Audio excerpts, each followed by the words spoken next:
Hello दोस्तों, स्वागत है आपका अपने चैनल इंजीनियर्स इनबॉक्स में। पढ़ो उतना जरूरी जितना। इसी मोटो के साथ आज हम देखने वाले हैं इन्वायरमेंटल इंजीनियरिंग का पार्ट नंबर थर्ड, जो कि चैप्टर नंबर थर्ड है, quality of water and test. तो ये हम आज 50 क्वेश्चंस कवर करेंगे। और अगर आप इस चैनल पर नए हैं तो कृपया चैनल को सब्सक्राइब जरूर करें और बेल आइकन प्रेस करें ताकि आप तक वीडियो सबसे पहले पहुंचे। और वीडियो को लाइक शेयर एंड सब्सक्राइब जरूर करें। चलिए शुरू करते हैं क्वेश्चन नंबर 105 के साथ। The temporary hardness of water is caused by bicarbonate of calcium and magnesium, sulfate of calcium and magnesium, chlorides of calcium and magnesium, nitrates of calcium and magnesium। तो इसका सही आंसर है option number A, bicarbonates of calcium and magnesium. बात करते हैं अगले question number 106। कह रहा है the main cause of eutrophication of lakes is the enrichment of lake water with carbonaceous organic matter, nutrients, chlorides या वाटर हाइसिन। तो इसका सही आंसर है ऑप्शन नंबर बी, न्यूट्रिएंट्स का मात्रा जब ज़्यादा रहेगा, इनरिचमेंट रहेगा, तो आपका क्या होगा, यूट्रोफिकेशन का मेन रीजन है। यानी इसका सही आंसर है ऑप्शन नंबर बी, न्यूट्रिएंट्स। बात करते हैं अगले क्वेश्चन नंबर 107। तो 107 आपका कहता है the measure of the amount to which light is absorbed or scattered by the suspended material in water is called opacity, turbidity, diffraction, none of the above। जो major amount है जिससे light observe करता है, scattered करता है suspended material के साथ, उसको हम क्या बोलते हैं? तो उसको क्या बोलते हैं दोस्तों? उसको हम टर्बिडिटी बोलते हैं। तो इसका सही आंसर है ऑप्शन नंबर बी, टर्बिडिटी। बात करते हैं अगले question number 108। The most common artificial zeolite is. इसमें जो मोस्ट कॉमन आर्टिफिशियल जियोलाइट है वो क्या है? तो इसका सही आंसर है आपका लाइम एक जियोलाइट नहीं है, सोडा ऐश है, सोडियम क्लोराइड भी है, पर इसमें सबसे बेस्ट कौन सा है, मोस्ट कॉमन जो हम लोग यूज़ करते हैं, परम्यूटेट। आइए इसके बारे में कुछ और देख लेते हैं कि ये क्या है। परम्यूटेट एक आर्टिफिशियल जियोलाइट है जो कि बेसिकली क्या है, सोडियम एल्युमिनियम ऑर्थोसिलिकेट। इसके बारे में बहुत कम लोग को पता रहता है कि सोडियम एल्युमिनियम ऑर्थोसिलिकेट का नाम परम्यूटेट भी है, यानी Na2L2 Si2O8XH2O। बात करते हैं अगले question number 109। Temporary hardness is due to presence of. Temporary hardness किसके प्रेजेंस के कारण होता है? तो bicarbonate of calcium and magnesium के प्रेजेंस के कारण होता है, यानी ऑप्शन नंबर डी सही है। बात करते हैं अगले question number 110। Bacteria which use carbon dioxide as a source of carbon are known as. वैसा बैक्टीरिया जो कार्बन डाइऑक्साइड को as a source of carbon इस्तेमाल करता है उसे हम क्या बोलते हैं? तो उस तरह के बैक्टीरिया का नाम क्या है? ऑटोट्रॉपिक, यानी ऑप्शन नंबर ए आपका सही हो जाएगा। बात करते हैं अगले क्वेश्चन नंबर 111। ये क्या कहता है the permissible colour for domestic water on platinum cobalt scale is. Permissible colour कितना है डोमेस्टिक वाटर के लिए प्लैटिनम कोबाल्ट स्केल पे, या maximum permissible colour for domestic supply based on cobalt scale is. तो इसका सही आंसर है ऑप्शन नंबर डी, यानी 20 ppm।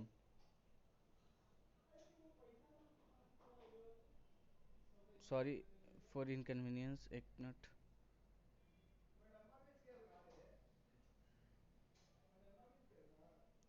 तो हम क्या देख रहे हैं, maximum permissible colour for domestic supply based on cobalt scale is. Cobalt scale पे मैक्सिमम परमिसिबल कलर स्केल कितना है? तो कितना होगा इसका? Option number D. बीच में इधर आ गया था, उसके लिए सॉरी। बात करते हैं अगले क्वेश्चन नंबर 112। आइए इसके बारे में थोड़ा देख लेते हैं, कोबाल्ट स्केल के बारे में क्या है। Maximum permissible colour for domestic supply based on cobalt scale is 20 ppm, यानी 20 ppm आपका मैक्सिमम परमिसिबल कलर है डोमेस्टिक सप्लाई पे। ये किस कोड के अनुसार? तो 10500 जो कि 2012 का है, और कलर एक्सेप्टेबल लिमिट है 5, और permissible limit in the options of alternate source 15 है। ये आपको ये भी ध्यान में रखना होगा, तो ये आप ध्यान में रखिएगा, स्क्रीनशॉट ले लीजिएगा इसका। बात करते हैं अगले क्वेश्चन नंबर 112 का। तो पूछ रहा है which is the latest Indian standard drinking water specification that is followed. तो ये आपका अभी अभी हमने कोड पे गौर किया था, यही कोड आपका है। यही को हम लोग क्या करते हैं, ड्रिंकिंग वाटर स्पेसिफिकेशन के लिए इसको फॉलो करते हैं, यानी ऑप्शन नंबर ए आपका क्या हो जाएगा, सही हो जाएगा। बात करते हैं अगले question number 113।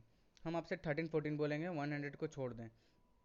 As per IAS 10500991991, ये 2012 में अमेंडमेंट हुआ है। ये 1991 के बारे में पूछ रहा है। The desirable limit of dissolve solid in drinking water is, तो कितना हो जाएगा? Option number D 500 mgl।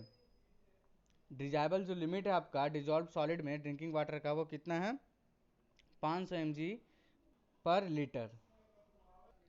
बात करते हैं अगले क्वेश्चन की। Question number 14, 114। What is the acceptable limit of pH of drinking water? Drinking water का पीएच कितना होता है acceptable limit? Option 7.5 to 9.5, B 9.5 to 10.5, C 5.5 to 7.5 और डी 6.5 टू 8.5। तो इसका सही आंसर है ऑप्शन नंबर डी। 6.5 से 8.5 क्या होता है? एक्सेप्टेबल लिमिट होता है किसके लिए? ड्रिंकिंग वाटर के लिए। Dental cavities a disease caused by drinking water due to, किसके कारण होता है डेंटल कैविटीज? अगर ज़्यादा पानी उसमें मात्रा हो तो एक्सेस ऑफ फ्लोराइड्स या एब्सेंस ऑफ फ्लोराइड्स? ये डेंटल कैविटीज के बात में बोला है। दोनों के केस में दिक्कत होगा, लेकिन आपका डेंटल कैविटीज किस केस में होगा? तो एब्सेंस ऑफ फ्लोराइड के केस में। और ज़्यादा रहेगा तो क्या होगा? मोल्टिंग ऑफ टीथ होता है। और एब्सेंस ऑफ फ्लोराइड के केस में आपका डेंटल कैविटीज होता है। Dental caries permanently. बात करते हैं अगले क्वेश्चन 116। 116 क्या पूछ रहा है? Indian standard for acceptable limit of arsenic is a 0.01 mg per litre, 0.05 mg per litre, C 0.005 mg per litre, D 0.001 mg per litre. इसका सही आंसर है ऑप्शन नंबर ए। यहाँ ए और डी में कंफ्यूजन होगा, पर ये ध्यान रखिएगा 0.01 mg पर लीटर होता है आर्सेनिक का limit.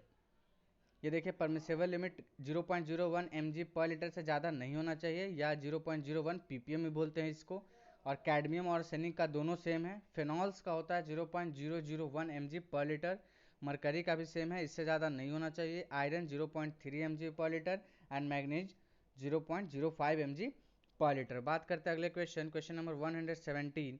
Standard EDTA solution is use to determine the turbidity of in water, dissolve oxygen in water, residual chlorine in water, और ऑप्शन नंबर डी क्या है? Hardness in water. तो आपका यही सब हो जाएगा। हार्डनेस इन वाटर में हम लोग EDTA सॉल्यूशन का इस्तेमाल करते हैं, तो ये आपको पता होना चाहिए। बात करते हैं अगले क्वेश्चन, क्वेश्चन नंबर 118 की। तो क्या कहता है? Eutrophication of water bodies occur due to excess washing of following fertilizers chemicals into water bodies along with run off water. कहता है यूट्रिफिकेशन जो वाटर बॉडीज में अकर होता है, excess washing of following fertilizers chemicals into water bodies along with run off water. क्या क्या रहता है उसमें और एक्सेस में? तो नाइट्रोजन फास्फोरस रहता है, नाइट्रोजन पोटेशियम रहता है, फास्फोरस एंड पोटेशियम रहता है, या कैल्शियम एंड पोटेशियम रहता है। तो इसका सही आंसर है नाइट्रोजन एंड पोटेशियम नहीं, फास्फोरस, ऑप्शन नंबर ए। बात करते हैं अगले क्वेश्चन की। यहाँ ऑप्शन में देखिए क्या लिखा एक्सप्लेनेशन में। The excess nitrogen and phosphorus can be washed from farm fields and into waterways during rain events and can also leach through soil and into ground water over time. High levels of nitrogen and phosphorus can cause eutrophication of water bodies. ये आप देख ली, nitrogen और phosphorus का मात्रा ज़्यादा रहेगा तो eutrophication of water bodies होगा। In a water treatment plant, dissolved iron and manganese can be removed from the water. Why? कह रहा है कि वाटर ट्रीटमेंट प्लांट में जो आयरन और मैग्नीज डिजॉल्व होता है उसको हम लोग रिमूव करते हैं किसके मदद से? एरेशन के मदद से, एरिगेशन एंड कोगुलेशन के मदद से, एरेशन एंड फिल्ट्रेशन के मदद से, एरेशन एंड सेडिमेंटेशन के मदद से। तो ये बात तो सही है कि हम लोग एरेशन की मदद से करते हैं। आपका मैग्नीज है तो उसके लिए आपको क्या करना पड़ेगा? कोगुलेशन या फिल्ट्रेशन। ये दो में कन्फ्यूजन है, तो इसका सही आंसर है option number C, aeration and filtration. Aeration will oxidize the iron and manganese and then they can separated by sedimentation.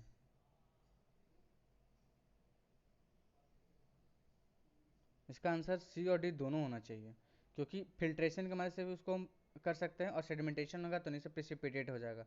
तो हाँ, तो फिल्ट्रेशन सही है। अप्रोप्रिएट मतलब सबसे सटीक आंसर है एरेशन एंड फिल्ट्रेशन, तो ऑप्शन नंबर सी के साथ जाएंगे।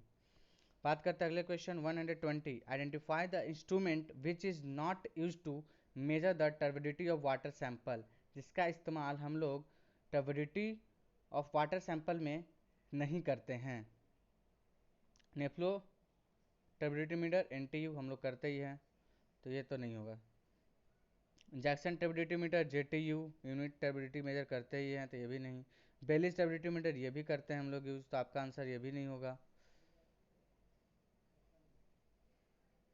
इसका सही आंसर क्या है आपका? ऑप्शन नंबर सी, एरिस टर्बिडिटी मीटर का इस्तेमाल हम लोग टर्बिडिटी ऑफ वाटर सैंपल में नहीं करते हैं। बात करते हैं अगले question number 121। An indicator organism recommended for bacteriological quality of water is Escherichia coli, Salmonella typhi, Mycobacterium tuberculosis, Shigella dysenteriae. तो कौन इसमें जो बैक्टीरियल क्वालिटी ऑफ वाटर को क्या करता है? इंडिकेट करता है। तो इसका सही आंसर है ऑप्शन नंबर ए। इसका सही आंसर है ऑप्शन नंबर ए, इस्टीरिया कोलाई, या इसको हम लोग ई कोलाई भी बोलते हैं। मोस्ट प्रोबेबल नंबर से इसका हम टेस्ट करके पता करते हैं। बात करते हैं अगले question number 122। coloration or nuisance conditions can occur in water by the presence of iron and manganese in appreciable quantities. This happens when the concentration are greater than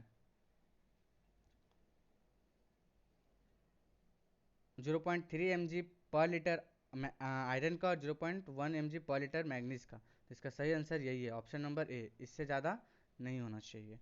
When the concentration of iron and manganese are greater than 0.3 mg per liter and इतना mg per liter, then coloration or nuisance conditions occur in water. इससे ज़्यादा रहेगा तो colouration क्या हो जाएगा? पानी में अकर कर जाएगा। बात करते हैं अगले क्वेश्चन की। The acceptable limit of water used in India for dissolved solid content is 1000, 500, 2000, 1500। तो सही आंसर है 500 mg पर लीटर से एक्सेप्टेबल लिमिट है पोर्टेबल वाटर का, किसमें? डिजॉल्व सॉलिड का। ठीक है। बात करते हैं अगले question. Minimum dissolved oxygen prescribed for a river stream to avoid fish kills is 2 ppm, 4 ppm, 8 ppm, 10 ppm। तो इसका सही आंसर है option number B, 4 ppm। 4 ppm कम से कम होना चाहिए, इससे कम रहेगा तो मछली क्या हो जाएगी? तालाब में मर जाएगी। बात करते हैं अगले क्वेश्चन नंबर 125 की। तो ये क्या कह रहा है आपका? देखिए, if the total hardness of water is greater than its total alkalinity, यानी टोटल हार्डनेस कह रहा है ग्रेटर है किससे? टोटल अल्कनिटी से। The carbonate hardness will be equal to, तो कार्बोनेट हार्डनेस आपका किसके इक्वल हो जाएगा? तो ये टोटल अल्कनिटी के इक्वल हो जाएगा। अगर उल्टा रहता तो क्या होता? हम लोग माइनस करके निकाल लेते हैं। तो ऑप्शन नंबर ए सही हो गया। बात करते हैं अगले क्वेश्चन नंबर, यहाँ पे देखिए, non carbonate hardness, total carbonate hardness minus carbonate hardness. बात करते हैं अगले क्वेश्चन नंबर 126। ये आपका कैल्शियम दिया हुआ है 40 mg per litre, magnesium 12 mg per litre, और आपसे पूछा है टोटल हार्डनेस, और ऑप्शन दिया है 150 mg per litre as CaCO3, 52 mg per litre as कुछ नहीं दिया, 2.5 मिली इक्विवेलेंट पर litre, 100 mg per litre as CaCO3। हम लोग जनरली हार्डनेस को CaCO3 टर्म में क्या करते हैं? लिखते हैं। तो इसका ये सॉल्यूशन कैसे होगा? देखिए, कैल्शियम का हम लोग क्या जानते हैं? एटॉमिक वेट कितना जानते हैं? 40 mg पर लीटर। तो यहाँ पे 40 mg पर लीटर दिया हुआ है। ठीक। और मैग्नीशियम में कितना जानते हैं? 12 mg पर लीटर। ये क्या है इसका? ये आपका इसका इक्विवेलेंट वेट है, ना कि मॉलिक्यूलर वेट है, क्योंकि इसका मॉलिक्यूलर वेट तो 24 होता है, इसका वैलेंसी 2 है, तो डिवाइड करेंगे तो क्या हो जाएगा? इक्विवेलेंट वेट हो जाएगा। अब देखिए, टोटल हार्डनेस हमको निकालना है, तो हम क्या करेंगे? ये फॉर्मूला तो सबको पता होगा कि कैल्शियम बटा equivalent weight of calcium into equivalent weight of CaCO3 plus magnesium equivalent weight of magnesium into equivalent weight of CaCO3। तो यहाँ पे ये यहाँ कितना पुट करिएगा? Ca2 प्लस का इक्विवेलेंट वेट कितना आ गया? 40। इक्विवेलेंट वेट ऑफ CaCO3 आपको पता है कितना? 100/2 यानी 50। ठीक। तो यहाँ भी 50, यहाँ भी 50। यहाँ क्या आपको लिखना है? कितना लिया है आप ये देख लीजिए। तो यहाँ पे आपको लिया 12 और 40 लिया है, तो 40 यहाँ पे कितना ले देंगे? 40। इसका इक्विवेलेंट वेट कितना होगा? 20। तो एक मिनट, चलिए सॉल्व करते हैं। इस कैल्शियम ये कितना हो जाएगा? 40 ग्राम है। इक्विवेलेंट वेट इसका कितना है? 20। और इक्विवेलेंट वेट ऑफ CaCO3 तो ये 50। ठीक। प्लस mg कितना है आपका? 12। इसका इक्विवेलेंट वेट कितना है? 12। और इसका कितना ले लेंगे? 50। तो ये आपका यहाँ से तो 50 आ गया, और यहाँ से 100 आ गया, यानी कितना आ गया? 150। किसके टर्म में?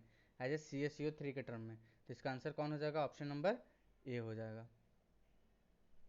बात करते हैं अगले क्वेश्चन नंबर 127 की। तो क्या कहता है? Blue baby disease is caused to presence of excess amount of following pollutant in drinking water. Cadmium, chloride, fluoride, nitrate. तो ये तो सबको पता होगा कि ब्लू बेबी सिंड्रोम किसके प्रेजेंस से कारण होता है, तो नाइट्रेट के प्रेजेंस से कारण होता है, यानी option number D is correct. बात करते हैं अगले क्वेश्चन, क्वेश्चन नंबर, इसको हम लोग एक और नाम है, ये देख लीजिए, इसका नाम एक और है मेथोग्लोबिनेमिया। बात करते हैं अगले क्वेश्चन, इसका अमाउंट 45 ppm से ज़्यादा नहीं होना चाहिए। बात करते हैं अगले क्वेश्चन, क्वेश्चन नंबर 1 to 8। ये आपका क्या कहता है, bacteria which consume organic matter as a source of carbon and energy are known as photo autotrophic, photo heterotrophic, chemo heterotrophic या केमो ऑटोट्रॉपिक। तो किसको कंज्यूम करना है, तो ऑर्गेनिक मैटर को। तो इसका आंसर हो जाएगा option number C, chemo heterotrophic. Bacteria will consume organic matter as a source of carbon and energy are known as chemo heterotrophic. बात करते हैं अगले क्वेश्चन, क्वेश्चन नंबर 129 की। तो क्या कहता है, algae bacteria symbiosis is observed in aerated lagoon, stabilisation pond, aeration tank, oxidation ditch. तो कहाँ होगा ये सिम्बोसिस ऑब्जर्व होता है आपका स्टेबलाइजेशन पॉन्ड में। तो इसका सही आंसर है ऑप्शन नंबर बी। बात करते हैं अगले क्वेश्चन, क्वेश्चन नंबर 130 पूछ रहा है, poly electrolyte are usually, poly electrolyte usually क्या होते हैं, कैटोनिक होते हैं, नॉन आयनिक होते हैं, एनाइक होते हैं, हाई मॉलिक्यूल वेट होता है इसका। तो इसका सही आंसर है कैटोनिक होते हैं। जनरली जो पोली इलेक्ट्रोलाइट होते हैं वो क्या होते हैं, कैटोनिक होते हैं, यानी कटायन के फॉर्म में होते हैं। बात करते हैं अगले question, question number 131, bacteria coli are harmless organisms but their presence of in water indicates the bacteria coli जो होता है वो हार्मलेस ऑर्गेनिज्म होता है, लेकिन उसका प्रेजेंस वाटर में क्या इंडिकेट करता है, presence of non pathogenic bacteria, absence of non pathogenic bacteria, presence of pathogenic bacteria या एब्सेंस ऑफ पैथोजेनिक बैक्टीरिया। तो ये क्या है, बीकोलाई एक तरह का पैथोजेनिक बैक्टीरिया है, तो ये रहेगा, तो क्या दिखाएगा, प्रेजेंस ऑफ पैथोजेनिक बैक्टीरिया को क्या करेगा, दिखाएगा। बात करते हैं अगले question, question number 132, the pH of sewage is 7। तो ये तो सबको पता है, जिसका पीएच 7 रहेगा वो क्या होता है, न्यूट्रल होता है, acidic less than 7, alkaline greater than 7। बात करते हैं अगले question, question number 133, hardness in water is mainly due to, hardness जो वाटर में होता है मेनली वो किसकी वजह से होता है, फ्लोराइड की वजह से, नाइट्रेट की वजह से, कार्बोनेट की वजह से या फॉस्फेट की वजह से। तो हम लोग जानते हैं जनरली किसके वजह से होता है, कार्बोनेट की वजह से होता है। तो इसका सही आंसर हो जाएगा ऑप्शन नंबर सी। बात करते हैं अगले question, question number 134, the permissible limit of arsenic concentration in domestic water supply is. इसका सही ऑप्शन है 0.1 ppm, 0.5 ppm, 0.1 ppm या 0.01 ppm। तो इसका सही आंसर है डी, 0.01 ppm या 0.01 mg पर लीटर। बात करते हैं अगले question 135, the maximum permissible contamination due to mercury in drinking water is 20 mg per litre, 0.2 mg per litre, 0.002 mg per litre, 200 mg per litre. तो मैक्सिमम परमिसिबल कंटेमिनेशन मर्करी का कितना होना चाहिए drinking water में, तो बहुत कम होना चाहिए। तो यहाँ से आप, लेकिन यहाँ mg पर लीटर में है तो यहाँ से आप जान सकते हैं कि बहुत कम, तो कितना होगा, तो 0.002। ये आर्सेनिक से भी ज़्यादा खतरनाक है। मीना माता डिजीज होता है इसके ज़्यादा प्रेजेंस होने के कारण। देखिए 0.01 ppm से ज़्यादा नहीं होना चाहिए। ये यूएस इन्वायरमेंटल प्रोटेक्शन एजेंसी के अलाउंग 2 माइक्रो यानी 2 mg पर लीटर ज़्यादा नहीं होना चाहिए। ये waste water has pH value of 6.5, it means that waste water का pH वैल्यू 6.5 है, इसका मतलब क्या है वो, तो वो क्या है, एसिडिक होगा, यानी ऑप्शन नंबर ए इसका क्या हो जाएगा, सही हो जाएगा। 7 से कम है तो एसिडिक होगा। बात करते हैं अगले question, question number 137, the dilution ratio at which the odour is hardly detectable is generally called threshold number and for public supplies it should never exceed 3, 5, 7, 10। किसका डायल्यूशन से पूछा है, dilution ratio at which odour is hardly detectable, हाथ से देख के पता चल जाएगा उसका ऑर्डर। तो वो जनरली क्या करता है, उसका थ्रेशोल्ड नंबर पब्लिक सप्लाईज के लिए किससे ज़्यादा नहीं होना चाहिए। तो इसका सही आंसर है, आइए देखते हैं ऑप्शन नंबर ए, यानी 3 से ज़्यादा नहीं होना चाहिए, 3 से ज़्यादा ये नहीं होना चाहिए। बात करते हैं, ये देख लिए परमिसिबल लिमिट 1 टन है और टोलरेबल लिमिट 3 टन है, मतलब उससे ज़्यादा भाई नहीं हो सकता है। Threshold order number. बात करते हैं अगले क्वेश्चन, क्वेश्चन नंबर 138। तो ये क्या कहता है आपका, what is the most injurious metal present in water so far as human consumption is concern. Zinc, zinc तो उतना हाईली कंसिडरेबल नहीं है हेल्थ के रिगार्डिंग। कॉपर, कॉपर भी चलता है क्योंकि जिंक कॉपर का बर्तन तो हम लोग इस्तेमाल भी करते हैं। आयरन भी चलेगा भाई, लेकिन लीड, लीड जरा सा भी नहीं होना चाहिए। लीड है आप गए भाई, कोई नहीं बचा सकता है। ऑप्शन नंबर डी, लीड का मात्रा दम नहीं होना चाहिए। देखिए 0.01 ppm लीड हो गया, आर्सेनिक हो गया, कैडमियम हो गया, मरकरी हो गया, ये सब दम नहीं होना चाहिए। The nitrate concentration in domestic supply is generally limited to. तो नाइट्रेट कितना होना चाहिए, 45 ppm से ज़्यादा नहीं होना चाहिए। और नाइट्राइट रहा तो वो तो दम नहीं होना चाहिए, जीरो। बात करते हैं अगले क्वेश्चन 140। तो in case of portable water the permissible upper limit of chloride content is. Chloride content का अपर परमिसिबल लिमिट कितना है, तो ऑप्शन नंबर ए 250 ppm इसका क्या है, परमिसिबल लिमिट है। बात करते हैं अगले क्वेश्चन, क्वेश्चन नंबर 141। क्या कहता है, Jackson candle turbidity meter measures turbidity of a sample of a water on the basis of scattering of light, absorption of light, polarisation of light, concentration of colloids. तो हम Jackson जो candle turbidity होता है वो turbidity को absorption of light method पे क्या करता है, मेजर करता है। यानी ऑप्शन नंबर बी क्या है इसका, सही है। बात करते हैं अगले question, question number 142। A sample of water collected from a lake during daytime was found to be highly supersaturated with dissolved oxygen.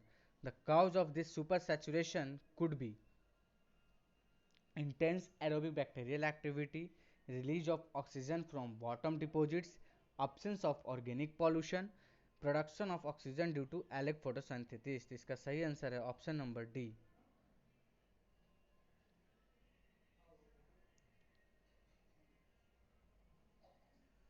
बात करते हैं अगले question, question number 143। Dissolved oxygen content of a water sample can be measured in laboratory by Winkler method, organometric method, orthodoline Einstein method, jar test method। तो dissolve oxygen हम लोग किससे नापते हैं, विंकलर मेथड से नापते हैं, ये तो पता ही है। ऑप्शन नंबर ए करेक्ट हो जाएगा। बात करते हैं अगले question, question number 144। Temperature hardness in water is due to the presence of, sorry temperature नहीं, temporary hardness in water is due to the presence of carbonates, sulphates, chlorides, dissolve carbon dioxide. इसका सही answer है carbonates. Temporary hardness जो water में होता है वो किसके वजह से होता है, तो कार्बोनेट्स की वजह से होता है। Water used in boilers should be relatively hard, relatively soft, high in sodium content या फ्री फ्रॉम पैथोजेंस। तो इसका सही आंसर है ऑप्शन नंबर बी। जो वाटर यूज होता है बॉयलर में वो क्या होना चाहिए, सॉफ्ट होना चाहिए। हार्ड रहेगा तो क्या हो जाएगा, जहाँ तहाँ जमा हो जाएगा, ब्लॉकेज हो जाएगा। Water use in boiler should be relatively soft so that it does not rain the tubes, tubes को बर्बाद ना करे। Suggested residual chlorine in drinking water supplies after 30 minutes of contact is normally. कहता है कि suggested residual chlorine drinking water में कितना होता है 30 मिनट कॉन्टेक्ट में है तो 1 से 2 mg पर लीटर, जी नहीं। 0.6 to 0.9 ml, जी नहीं। 0.2 to 0.5 mg पर लीटर, जी हाँ, सी। ऑप्शन नंबर सी आपका क्या हो जाएगा, बिल्कुल सही हो जाएगा। बात करते हैं अगले question, question number 147। Ground water normally has the following characteristics: low mineralised contact, soft, pH below 7, high dissolve oxygen. इसमें से क्या होता है ग्राउंड वाटर नॉर्मली। तो आप देखिए इसमें, इसमें क्या है कि लो मिनरलाइज कॉन्टेक्ट नहीं, जी भाई ग्राउंड वाटर में तो होता है मिनरल, तो ये तो हम कह नहीं सकते। सॉफ्ट, हाँ सॉफ्ट कहा जा सकता है, पर क्या पूछा आप, ground water normally has the following characteristic, क्या क्या होता है। तो इसका सही आंसर है बी, ऑप्शन सॉफ्ट होता है ये जनरली ग्राउंड वाटर। मिनरल तो उसमें भरपूर रहता है ग्राउंड वाटर में, पीएच 7 से बिलो भी नहीं रहता है, एसिडिक हो जाएगा। हाई डिजॉल्व ऑक्सीजन भी उसमें नहीं रहता, लेकिन सॉफ्ट रहता है पानी, हार्डनेस ज़्यादा नहीं होता है। इसलिए हम लोग बोरिंग ज़्यादा, जो जितना ज़्यादा बोरिंग पानी रहता है उसका उससे कपड़ा उतना ही ज़्यादा अच्छे से साफ होता है। If total hardness of water is less than is total alkalinity. यहाँ आ गया सवाल बात में कि यहाँ पे टोटल हार्डनेस आपका क्या है, टोटल एल्कनिटी से कम है, नहीं टोटल एल्कनिटी क्या आपका ज़्यादा है।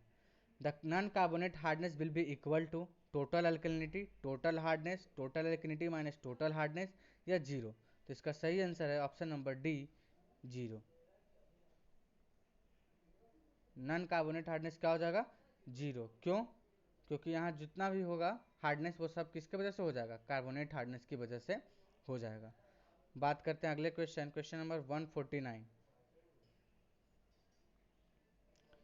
For a diluting of 25 ml of water sample, 125 ml of taste-free water is required to be added to make the water sample to just lose its taste. Then the flavor threshold number will be।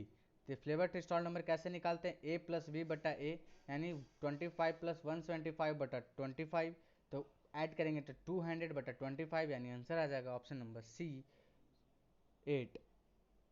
पर यहाँ पे पूछा क्या है, flavour threshold number, तो ये कुछ और होता है। ये क्या होता है देखिए, final volume at which above hardly defect bye sample volume.